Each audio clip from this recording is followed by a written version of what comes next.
नमस्कार दोस्तों, मैं हूं सुरजीत श्याम और आप देख रहे हैं worker.in। दोस्तों, आपको मेरे हाथों में एक फ़ाइल या एक किताब कह लीजिए वो दिख रहा होगा और ये सहारा से संबंधित एक फ़ाइल है जो कि मैंने खुद पटना हाई कोर्ट के अंदर एक PIL जनहित याचिका में लगाया था। इसमें अगर देखेंगे तो 15 एनेक्चर के साथ जो कि सहारा फर्जीवाड़े का है, हमने कोर्ट के समक्ष रखने की कोशिश की थी, लेकिन कोर्ट ने इसको नहीं सुना था। लेकिन इसका जो 15वां एनेक्चर है, आज मैं आपको उसकी जानकारी देने जा रहा हूँ। और जानकारी ये है कि सहारा इंडिया के द्वारा जो आपके साथ फर्जीवाड़ा हुआ है, क्या इसकी जानकारी सरकार को है या नहीं है, या फिर कब से है।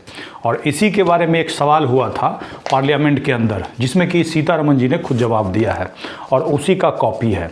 और उसी के बारे में पूरी डिटेल जानकारी न केवल मैं आपको देने जा रहा हूं, बल्कि पढ़ के बताऊंगा कि इसमें क्या लिखा हुआ है, और साथ ही आपको पढ़ने के लिए भी दूंगा, जिससे कम से कम आपको ये पता चल पाए कि जो 5,000 करोड़ रुपया मिलने जा रहा है, उससे देश के तमाम लोगों का कुछ भला हो पाएगा या नहीं हो पाएगा। हालांकि ये जानकारी पब्लिक डोमेन में डला हुआ है, तो आप खुद से भी जाकर के चेक कर सकते हो। बहुत सारे न्यूज़ वाले ने भी देखा होगा, लेकिन आपने एक बार कमेंट्स करके मुझे ज़रूर बताइएगा कि कभी सुना है कि इसका जिक्र किसी न्यूज़ वाले ने किया हो, नेशनल न्यूज़ चैनल ने किया हो। जानते हैं इसका कारण क्या है? कारण ये है कि कहीं ना कहीं जो सहारा है कॉरपोरेट है, और कॉरपोरेट के खिलाफ कोई भी न्यूज़ चैनल नहीं दिखाएगा। लेकिन आपको ये जानना काफ़ी ज़रूरी है कि आखिर जो फर्जीवाड़ा हुआ है उसके बारे में सरकार यानी कि केंद्र सरकार क्या कहती है, उनके मंत्री जी क्या कहते हैं, और मोदी सरकार को इसकी जानकारी कब से है। तो आइए हम इसको स्टेप बाय स्टेप करके जानते हैं।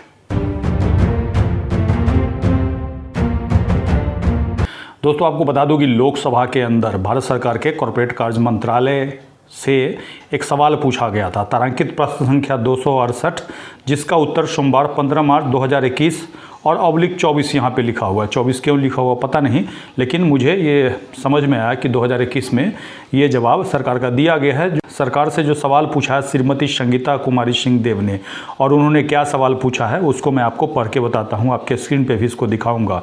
पहला जो सवाल था, क्या सरकार ने सहारा इंडिया की सहारा क्यूसॉप स्कीम के संबंध में सहारा इंडिया के विरुद्ध प्राप्त शिकायतों की जांच की है, और यदि हाँ तो तत्संबंधित ब्यौरा क्या है। दूसरा सवाल था, क्या सरकार को इस बात की जानकारी है कि क्यूसॉप स्कीम सहारा इंडिया रियल एस्टेट कॉरपोरेशन, सहारा इंडिया हाउसिंग इन्वेस्टमेंट कॉरपोरेशन से निवेशकों के जबरन परिवर्तन करने का अस्तित्व में आई है? यदि हाँ तो तत्संबंधित ब्यौरा क्या है और इस संबंध में क्या कार्रवाई की गई है।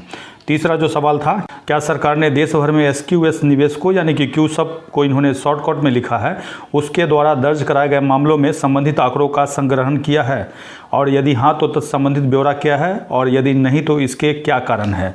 चौथा जो सवाल था वो था, क्या सरकार इस बात की जानकारी है कि क्यूसॉप निवेशकों को अब सहारियन यूनिवर्सल मल्टीपर्पज सोसाइटी लिमिटेड तथा सहारा ग्रुप की अन्य स्कीमों में परिवर्तित कर दिया जाता है, और यदि हाँ तो इस संबंध में सरकार की प्रतिक्रिया क्या है। और सबसे अंतिम सवाल था, सरकार द्वारा निवेशकों की धनराशि की शीघ्र सुरक्षित वापसी सुनिश्चित करने हेतु प्रस्तावित उपाय क्या है।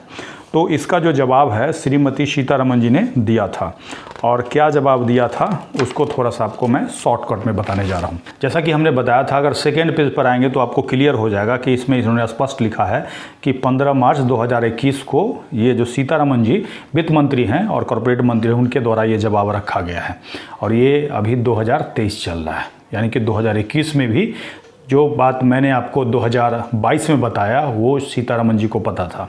और ये जो पेपर है, मुझे जब मैंने PIL करने के लिए पटना हाई कोर्ट का रुख किया था, उसके बाद एविडेंस जुटाने में ये पेपर हमारे हाथ लगा था, जो कि लोकसभा के वेबसाइट से जाकर के हमने अपलोड किया है और उसके बाद इसको लगाया है, जिसमें कि जाकर के आप पढ़ेंगे तो सीधे इसमें लिखा हुआ है कि कॉर्पोरेट कार्य मंत्रालय को सहारा क्यूसॉप यूनिक प्रोडक्ट्स रेंज लिमिटेड के विरुद्ध निवेश राशि का भुगतान नहीं किए जाने के संबंध में निवेशकों और विभिन्न प्राधिकरणों से काफ़ी अधिक संख्या में शिकायतें, लगभग 17,000 शिकायतें प्राप्त होती रही हैं। केंद्र सरकार ने कंपनी अधिनियम 2013 अधिनियम की धारा 212(1) क एवं ग के तहत सहारा क्यूसॉप यूनिक प्रोडक्ट रेंज लिमिटेड, सहारा क्यू गोल्ड मार्ट लिमिटेड तथा सहारा हाउसिंग इन्वेस्टमेंट कॉर्पोरेशन लिमिटेड के कार्यकलापों का अन्वेषण करने हेतु 31/10/2018 को अन्वेषण का आदेश दिया था, जिसका संचालन कंपनी रजिस्ट्रार मुंबई की सिफारिश पर इस अधिनियम की धारा 2008 के तहत दिनांक 14/8/2018 की उनकी रिपोर्ट के तहत गंभीर कपट अन्वेषण कार्यालय यानी कि SFIA को द्वारा ये पाया गया कि अधिकांश शिकायत जो थी निम्नलिखित विषयों पर थी।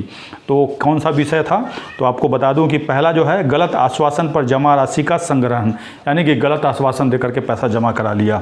दूसरा है सहारा हाउसिंग कॉर्पोरेशन लिमिटेड तथा Sahara India real estate corporation limited के निवेश का सहारा क्यूसप एवं अन्य सहारा ग्रुप में संपरिवर्तन यानी कि कन्वर्ट करवा लिया गया। तीसरा है सहारा क्यूसप से जमा राशि का सहारा ग्रुप के कोऑपरेटिव सोसाइटी के संपरिवर्तन यानी कि आपका जो कन्वर्जन किया है वो। और चौथा है परिपक्व राशि जमा का भुगतान नहीं किया जाना। पांचवा है निवेशकों की धनराशि का अन्य समूह कंपनियों में जबरन संपरिवर्तन यानी कि कन्वर्जन जो किया गया है उसी के बारे में ये लिखा हुआ है। और उसके बाद आकर के ख में आप पढ़ेंगे तो सहारा हाउसिंग कॉर्पोरेशन लिमिटेड तथा Sahara India real estate corporation limited के निवेशकों का संपरिवर्तन के संबंध में शिकायत प्राप्त हुई है, जो कि माननीय सुप्रीम कोर्ट के आदेश के बाद जिसका पैसा 2012 में ही आपको भुगतान हो जाना चाहिए था। जिसके आगे लिखा है कि सहारा के इन कंपनियों के निर्देशकों ने SFIO द्वारा अन्वेषण के दौरान संपरिवर्तन की पुष्टि की है।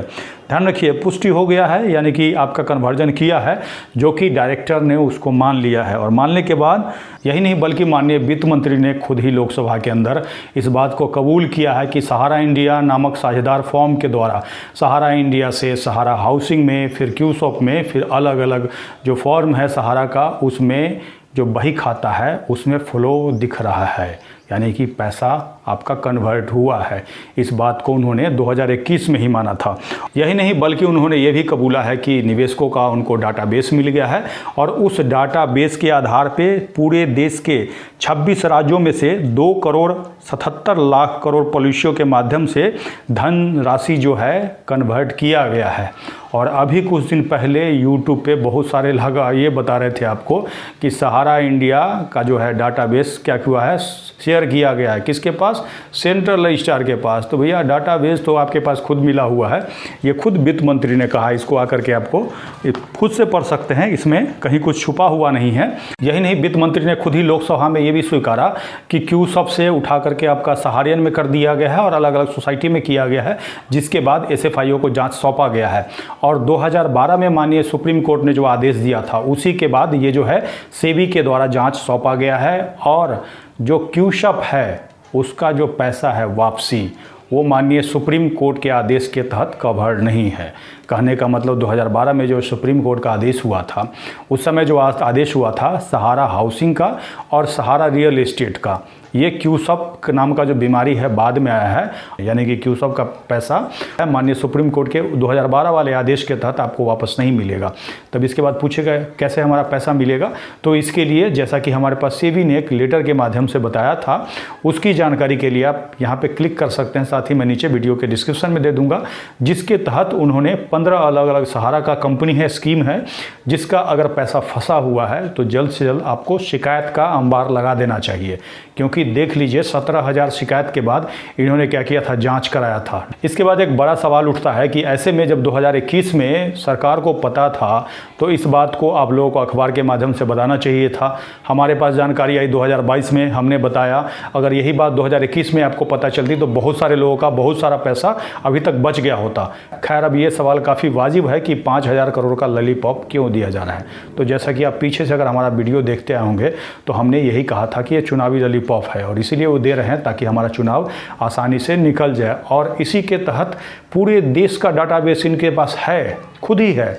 और ये जांच भी मुझे लगता है पूरा हो गया होगा, लेकिन जांच को अभी तक इन्होंने पब्लिक नहीं किया है। और जांच के बाद जब इनके पास सब कुछ आ गया, भाई इस तरह का फर्जीवाड़ा हुआ, तो कार्रवाई क्यों नहीं कर रहे हैं। ऐसे में एक बार आप कमेंट्स करके बताइएगा कि आपको क्या लगता है कि सरकार सहारा के ऊपर इतना सारा प्रूफ होने के बाद, लोकसभा में खुद ही सरकार स्वीकार करती है, उसके बाद भी कार्रवाई क्यों नहीं कर रही है। एक बार आप कमेंट्स करके और अपने कमेंट्स के साथ राज्य का नाम, जिले का नाम भी लिखिएगा। उससे क्या होता है, बाकी जो लोग पढ़ते हैं उनको ये पता चल पाता है कि कहाँ कहाँ से आप लोग देख रहे हैं और कहाँ कहाँ के लोग जागरूक हो रहे हैं। दोस्तों, ये जानकारी हमने आपको इसीलिए है ताकि आपको ये पता चल सके कि सरकार को सब कुछ पता है और सरकार कुछ करना नहीं चाहती है। हमने जो इसमें पार्टी बनाया था, भारत सरकार को पार्टी बनाया था और पूरे देश के लोगों के लिए ये जो है PIL किया था। यहाँ करके आप चेक कर सकते हैं, मैं इसका नंबर भी आपको दिखा दूंगा। ये बात और है कि 2021 में तो सरकार ने लोकसभा में बोला है, लेकिन कंप्लेन काफ़ी पहले से जा रहा था, यानी कि सरकार को काफ़ी पहले से पता था और ये खेल चलता रहा। दोस्तों, इस जानकारी को आप डिटेल में पढ़ना चाहते हैं, जो भी डॉक्यूमेंट मैंने बताया है पार्लियामेंट के अंदर रखा गया है, उसका कॉपी डाउनलोड करना चाहते हैं, या फिर पटना हाईकोर्ट में जो मैंने PIL किया था उसका कॉपी डाउनलोड करना चाहते हैं, तो आप हमारे ब्लॉग www.workerboss.in पे जा सकते हैं, जिसका लिंक मैं वीडियो के डिस्क्रिप्शन में दे दूंगा। अगर आप हमें फेसबुक पे देख रहे हैं तो पेज को लाइक करेंगे, यूट्यूब पे देख रहे हैं तो चैनल को सब्सक्राइब करेंगे, वीडियो को अधिक से अधिक शेयर करेंगे ताकि इस जानकारी से अधिक से अधिक लोगों को फायदा मिल सके। इसके साथ ही विदा लेता हूँ, जल्द एक नई जानकारी के साथ मिलते हैं। धन्यवाद।